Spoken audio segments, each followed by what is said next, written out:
Welcome to special analysis Nirama Mandava. ఈ రోజు analysis లో భాగంగా మనం తీసుకోబోతున్న టాపిక్ ఏంటంటే చెవిరెడ్డి వర్సెస్ పెద్దిరెడ్డి అని ఒక టైటిల్ పెట్టున్నాం మనం ఈ రోజున. సో వీళ్ళిద్దరూ కూడా ఈరోజు వైఎస్ఆర్సీపీలో ఉన్నారు. చెవిరెడ్డి మొన్నటి ఎన్నికల్లో ఎంపీగా పోటీ చేసి ఓడిపోతే ఇదే పెద్దిరెడ్డి మొన్నటి ఎన్నికల్లో ఎమ్మెల్యేగా గెలవడం జరిగింది. అంతేకాదు తన కొడుకైన మిథున్ రెడ్డి కూడా రాజంపేట నుంచి ఎంపీగా గెలిచారు. పార్టీ ప్రతిపక్షానికి పరిమితమై 11 సీట్లకే పరిమితమైన మొన్నటి ఎన్నికల్లో కూడా ఈ రోజున పెద్దిరెడ్డి తన హవాను చూపించగలిగారు తన కాన్స్టిట్యున్సీలో. అండ్ దెన్ తన కొడుకు విషయంలో అంటే అది మామూలు విషయం అయితే కాదు. అలా తమకంటూ పార్టీ ఏదైనా సరే ఒక గ్రౌండ్ ప్రిపేర్ చేసుకోవడంలో కానీ, అదేవిధంగా ఎన్నికల్ని ఫేస్ చేయడంలో, స్ట్రాటజీస్ వర్కౌట్ చేయడంలో కానీ పెద్దిరెడ్డి అండ్ మిథున్ రెడ్డి ఇద్దరు కూడా జెమ్స్ అనే చెప్పుకోవచ్చు. అలా అంత ప్రతికూలమైన పరిస్థితుల్లో కూడా గెలిచారంటేనే అర్థం చేసుకోవచ్చు. సరే, వాళ్ళ మీద ఈరోజు కేసులు ఉన్నాయి, అది మనం డిస్కస్ చేసే ప్రయత్నం అయితే చేద్దాం. ఈ క్రమంలోనే ఈరోజు చెవిరెడ్డి వర్సెస్ పెద్దిరెడ్డి అన్న పరిణామాలు అక్కడ చోటు చేసుకుంటూ ఉన్నాయి. అందుకు ఒక ఆధిపత్య పోరే కారణమని ముందుగా మనం అనుకోవచ్చు. ఆధిపత్య పోరుతో పాటు అనేక ఇష్యూస్ వాళ్ళిద్దరూ ఈరోజు పార్టీలో నువ్వా నేనా అని తలపడే వరకు కూడా తీసుకెళ్తా ఉన్నాయి. మనం చూసినట్లయితే పెద్దిరెడ్డిది ఒక సుదీర్ఘ రాజకీయ చరిత్ర. అటు కాంగ్రెస్లో అయినా, ఆ తర్వాత వైఎస్ఆర్సీపీలో అయినా. బట్ పదవులు మాత్రం తన వెన్నంటే ఉన్నాయని పేరు తెచ్చుకున్నారు. బట్ అటు తన ప్రత్యర్థులు ఒకే జిల్లా నుంచి రిప్రజెంట్ చేసిన అటు చంద్రబాబు విషయంలో కిరణ్ కుమార్ రెడ్డి ఈవెన్ ముఖ్యమంత్రిగా ఉండి ఆయన క్యాబినెట్లో మంత్రిగా ఉన్న ఆయన వ్యతిరేకించేవాళ్ళు ఈయన. అలా ఆ తర్వాత రోజుల్లో ఆయన వైఎస్ఆర్సీపీలోకి రావడం జరిగింది జగన్మోహన్ రెడ్డి పార్టీ పెట్టిన తర్వాత. వైఎస్ఆర్సీపీ నుంచి 2014 ఎన్నికల్లో ఆయన ఎమ్మెల్యే అయ్యారు పుంగనూరు నుంచి. ఆయన కొడుకు రాజంపేట నుంచి ఎంపీ కావడం జరిగింది. అట్లా మిథున్ రెడ్డి కూడా జగన్మోహన్ రెడ్డి దగ్గర చాలా యాక్సెస్ పెరిగింది. పెద్దిరెడ్డి కూడా అంతే యాక్సెస్ ఉండేది ప్రతిపక్షంలో ఉన్న. వేరే 2019కి వచ్చేటప్పటికి వాళ్ళిద్దరూ మళ్ళీ అదే ప్లేస్ నుంచి గెలవడం జరిగింది, తండ్రి కొడుకులు. దెన్ పెద్దిరెడ్డికి తన ఫస్ట్ క్యాబినెట్లోనే జగన్మోహన్ రెడ్డి మంత్రి పదవి ఇచ్చే ప్రయత్నం చేశారు. అది కూడా చాలా కీలకంగా ఆయన హక్కును చేర్చుకున్నారు. ఆల్మోస్ట్ 4 జిల్లాల్లో, రాయలసీమ జిల్లాలో అన్అఫిషియల్ సీఎంగా వ్యవహరించేవాళ్ళు పెద్దిరెడ్డి. అంత బరువు బాధ్యతలు తీసుకున్నారు. టార్గెట్ కుప్పం అనే నినాదాన్ని కూడా జగన్మోహన్ రెడ్డి పెద్దిరెడ్డికి అప్పగించారంటే మనం అర్థం చేసుకోవచ్చు ఏ స్థాయిలో పెద్దిరెడ్డికి ఆ పార్టీలో ప్రయారిటీ ఉంది అనేది. దెన్ మిథున్ రెడ్డి కూడా ఢిల్లీ స్థాయిలో, విజయసాయి రెడ్డి దూరం జరుగుతున్న కొద్దీ మిథున్ రెడ్డి లాంటి వాళ్ళు ఢిల్లీ స్థాయిలో వైఎస్ఆర్సీపీ కీలక నిర్ణయాల్లో ఆయన కీలకంగా భాగస్వామ్యం అవుతూ వచ్చారు. ఆయన కూడా ప్రయారిటీ పెరుగుతూ వచ్చింది ఆ 5 ఏళ్ల పాటు. దాన్ని ఈరోజు చూస్తే మొన్నటి ఎన్నికల్లో ఇద్దరు గెలిచారు కూడా పార్టీ ఓడిపోయినా. బట్ ఒకవైపు మైనింగ్ ఇష్యూస్ దగ్గర నుంచి, మదనపల్లిలో ఫైల్స్ దగ్గర దహనం కేసు నుంచి, భూ ఆక్రమణ ఆరోపణలు పెద్దిరెడ్డిని వెంటబడి తరుముతూ ఉన్నాయి. ఇక ఏకంగా మిథున్ రెడ్డి అయితే ఈరోజు లిక్కర్ మాఫియా వ్యవహారంలో అడ్డంగా ఇరుక్కుపోయినారు. రేపో మాపో ఆయన అరెస్టు జగన్తో పాటు అనే ప్రచారం కూడా జరుగుతూ వస్తోంది.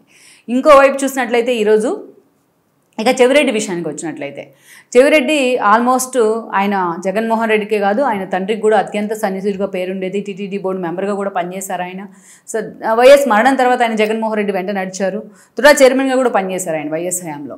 అక్కడి నుంచి మనం చూసినట్లయితే జగన్మోహన్ రెడ్డి ఆయనకు 14లో టికెట్ ఇస్తే 14లో ఆయన చంద్రగిరి నుంచి ఎమ్మెల్యే కావడం జరిగింది. 19లో కూడా ఎమ్మెల్యే అయ్యారు.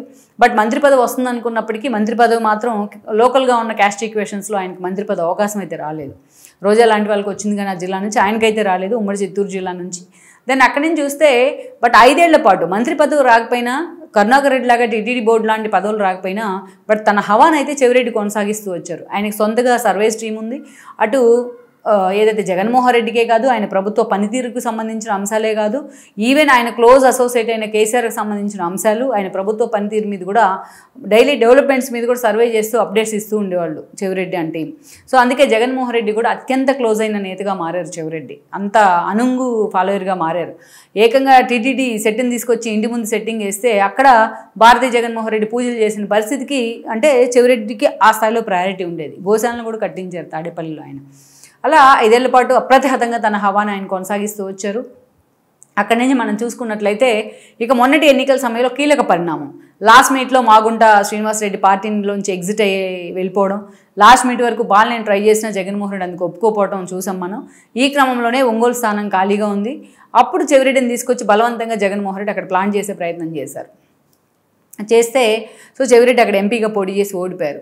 ఈరోజు చెవిరెడ్డి అటు తన కొడుకు ఓడిపోయినారు, తను ఓడిపోయినారు. ఎంపీగా పోటీ చేసి తన కొడుకు కూడా ఎమ్మెల్యేగా పోటీ చేసి ఓడిపోయారు. అయితే ఇక్కడ ఒక ట్విస్ట్ ఏంటంటే ఇక్కడ పెద్దిరెడ్డి వర్సెస్ చెవిరెడ్డి అని రావడానికి కారణం ఏంటంటే ఒక ఆధిపత్య పోరు. ఎందుకంటే మొన్నటి వరకు కూడా పెద్దిరెడ్డి హవా చాలా సీరియస్గా నడుస్తూ వచ్చింది పార్టీలో. ఈరోజు చూస్తే అన్నీ కూడా చెవిరెడ్డి అవుతున్నారు. ఒక దశలో అసలు చెవిరెడ్డి ఈరోజు పార్టీలో నెంబర్ 2 అన్న ప్రచారం కూడా జరుగుతోంది. అందుకే చెవిరెడ్డి అంత దగ్గరైన కారణంగా పెద్దిరెడ్డి దూరం అవుతున్నారు జగన్మోహన్ రెడ్డికి అనే చర్చ ఉంది. అసలు ఫస్ట్ ఆఫ్ ఆల్ వీళ్ళ మధ్య ఆధిపత్య పోరే కారణం ఆ గ్యాప్ రావడానికి. ఇక ఇంకోవైపు చూసినట్లయితే మొన్నటి ఎన్నికల్లో తన కొడుకు ఓటమికి చెవిరెడ్డే కారణమయ్యారు అనేది ఏదైతే తన కొడుకు ఓటమికి పెద్దిరెడ్డే కారణమయ్యారు అనేది చెవిరెడ్డి ఆరోపణ. ఇంకోవైపు మనం చూసినట్లయితే చంద్రగిరి నుంచి పోటీ చేశారు ఆయన కొడుకు. పోటీ చేసిన తర్వాత మనం చూసినట్లయితే మోహిత్ రెడ్డి అటువైపు నుంచి చూస్తే పులివర్తి నాని పోటీ చేశారు. పులివర్తి నాని చేతిలోని ఆయన ఓడిపోవడం జరిగింది, చెవిరెడ్డి కొడుకు. అయితే ఇక్కడ ఒక ట్విస్ట్ ఏంటంటే పులివర్తి నానికి బ్యాక్ ఎండ్ నుండి చెవిరెడ్డి కొడుకును ఓడించేందుకు ప్రయత్నం చేసింది పెద్దిరెడ్డి రామచంద్రారెడ్డి అనే విమర్శలు వచ్చాయి అప్పట్లో. వాటిని నిజమని నమ్మారో మరి అవి నిజమేనో మనకి పూర్తి స్థాయిలో దాని మీద అవగాహన లేకపోయినప్పటికీ బట్ అదే టెంపో అక్కడ కొనసాగుతూ వస్తుంది. అప్పటి నుంచి కూడా చెవిరెడ్డి తన కొడుకు ఓటమికి ప్రత్యక్షంగా పరోక్షంగా పెద్దిరెడ్డి పులివర్తికి సహకరించారని ఆయన నమ్ముతూ వస్తూ ఉన్నారు. ఇంకోవైపు చూస్తే ఈరోజు ఇక అధికారంలోకి వచ్చిన తర్వాత ఈరోజు కూటమి ప్రభుత్వం పెద్దిరెడ్డిని వెంటాడే ప్రయత్నం జరుగుతూ ఉంది. ఈ క్రమంలోనే పెద్దిరెడ్డి మీద ఆ స్థాయిలో కేసులు పడడానికి ఈరోజు పులివర్తి నాని లాంటి వాళ్ళని అడ్డం పెట్టుకుని పెద్దిరెడ్డికి సంబంధించిన అవినీతి వ్యవహారం మొత్తాన్ని అప్డేట్ ఇస్తుంది చెవిరెడ్డి అన్న ప్రచారం ఇంకోటి జరుగుతూ ఉంది. అంటే వాళ్ళ ఇద్దరు ఫేస్ టు ఫేస్ కూర్చొని మాట్లాడుకున్న సందర్భమా, లేకపోతే వాళ్ళ అనుచరులు ఈ విధంగా ప్రచారం చేస్తున్నారా, ప్రత్యర్థులుగా మారి అనేది పక్కన పెడితే వీళ్ళిద్దరి మధ్య జగన్మోహన్ రెడ్డి దగ్గర ఉన్న ఏదైతే యాక్సెస్లో ఉన్న ఆధిపత్య పోరు ఈరోజు వ్యక్తిగతంగా ఒకరినొకరు ఢీ అంటే ఢీ అనుకునేదాకా కూడా వెళ్ళింది. ఇంకొకటి 5 ఏళ్ల పాటు పెద్దిరెడ్డి హవా ఆ స్థాయిలో నడవడం కానీ, ఢిల్లీ స్థాయిలో మిథున్ రెడ్డి హవా నడవడం కూడా అంతగా వాళ్ళకి డైజెస్ట్ కాని పరిస్థితుంది భూమనాకు అండ్ దెన్ చెవిరెడ్డికి. ఎందుకంటే డే 1 నుంచి జగన్మోహన్ రెడ్డి వెంట నడిచింది వీళ్లే. ఆ తర్వాత 2014 ఎన్నికలకు ముందు వచ్చింది ఎవరైతే మిథున్ రెడ్డి అండ్ పెద్దిరెడ్డి రామచంద్రారెడ్డి. లేట్గా ఎంట్రీ ఇచ్చారు ఆయన వీళ్ళతో కంపేర్ చేస్తే. సో ఆధిపత్య పోరు కొంత రాజకీయంగా ఉన్నప్పటికీ ఈరోజు పార్టీ ఓటమి పాలైన తర్వాత ఆధిపత్య పోరు అయితే బయటపడుతున్న పరిస్థితి అయితే ఉంది. సో టోటల్గా వీళ్ళిద్దరి మధ్యన పులివర్తి నాని చాలా సీరియస్గా ఈరోజు చర్చలోకి వస్తూ ఉన్నారు.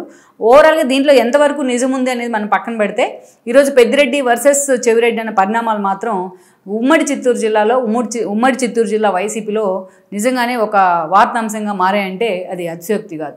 ఈ వీడియో మీకు నచ్చినట్లయితే please share, like and subscribe R24 Telugu.